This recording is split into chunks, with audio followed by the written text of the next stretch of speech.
De nos jours, nous assistons à une augmentation inquiétante de rejets de gaz à effet de serre causés en partie par la pollution automobile. De plus, les carburants utilisés dans les véhicules sont issus d'énergies fossiles. C'est pourquoi, depuis quelques années, les scientifiques se sont penchés sur des énergies alternatives issues de ressources renouvelables, moins polluantes et plus respectueuses de l'environnement.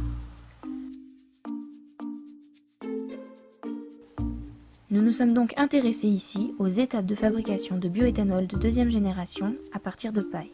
Dans un premier temps, nous avons pré-traité la paille afin d'éliminer la lignine et l'hémicellulose qui sont résistantes à la dégradation enzymatique. Cela nous permettra d'atteindre plus facilement la cellulose présente dans les cellules de la paille. Nous commençons par broyer la paille. Ensuite, nous tamisons afin d'enlever la terre de la paille et de ne retenir que certains diamètres de tamis. Nous n'avons gardé que 160, 315, 630 micromètres et 1,25 mm. À partir de ce pré-traitement, nous avons pesé deux échantillons, le premier de 50 g et le second de 10 g. Puis, nous avons réalisé une hydrolyse acide qui permet d'éliminer une grande partie de l'hémicellulose. Pour ce faire, nous avons préparé 1 litre de solution d'acide sulfurique à 0,75% pour l'échantillon de 50 g et 500 ml pour l'échantillon de 10 g. Nous avons mis nos deux béchers sous agitation pendant 2 heures à 100 degrés. Avant de passer à l'hydrolyse basique, nous avons dû neutraliser les solutions. Premièrement, nous avons filtré les échantillons pour ne garder que le mou. Ensuite, nous avons versé de l'eau distillée jusqu'à atteindre pH 7. Le dernier pré-traitement sert à éliminer la lignine. Ici, nous avons préparé 1 litre de solution de NaOH à 1,5% pour les 50 g et 0,5 litres pour les 10 g. Comme précédemment, nous avons mis les échantillons sous agitation pendant 2 heures à 100 degrés. Et comme précédemment, nous l'avons neutralisé pour pouvoir passer à l'étape suivante.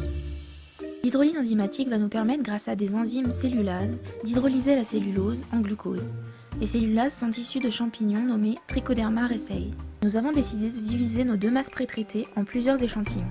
Nous avons préparé 10 mg d'enzymes que nous avons suspendus dans 10 g d'eau. Et nous avons ajouté 50 ml de tampon acétate dans tous les échantillons. Dans les échantillons contenant l'enzyme, nous en avons versé 2 ml.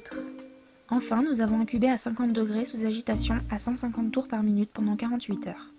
Durant ces 48 heures d'incubation, nous avons suivi la concentration en glucose dans nos échantillons par dosage enzymatique.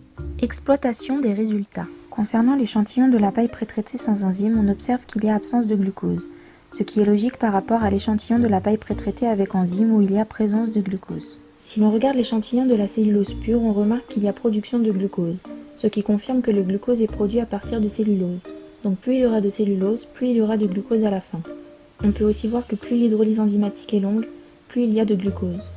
Pour l'échantillon de la paille non pré-traitée avec enzyme, on peut dire qu'au début, il y avait production de glucose et qu'ensuite, il y a eu une forte diminution, voire absence de glucose. Afin de stopper la réaction et de conserver notre glucose sans risque de moisissure durant notre semaine d'absence, nous avons stérilisé nos échantillons.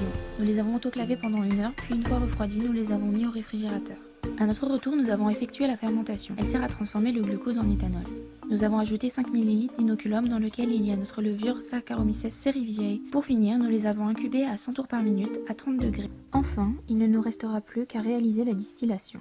Bien que le procédé afin de produire du bioéthanol de deuxième génération soit long et coûteux pour les industries, certaines entreprises ont réalisé des sauts technologiques importants au niveau du procédé qui permettent à ce jour de produire du bioéthanol de deuxième génération avec un coût proche d'un bioéthanol de première génération à niveau semi-industriel. C'est la promesse que d'ici quelques années, le bioéthanol ne sera plus produit à partir de ressources rentrant en concurrence avec la chaîne alimentaire, mais qu'il ne sera produit qu'à partir de biomasse non alimentaire.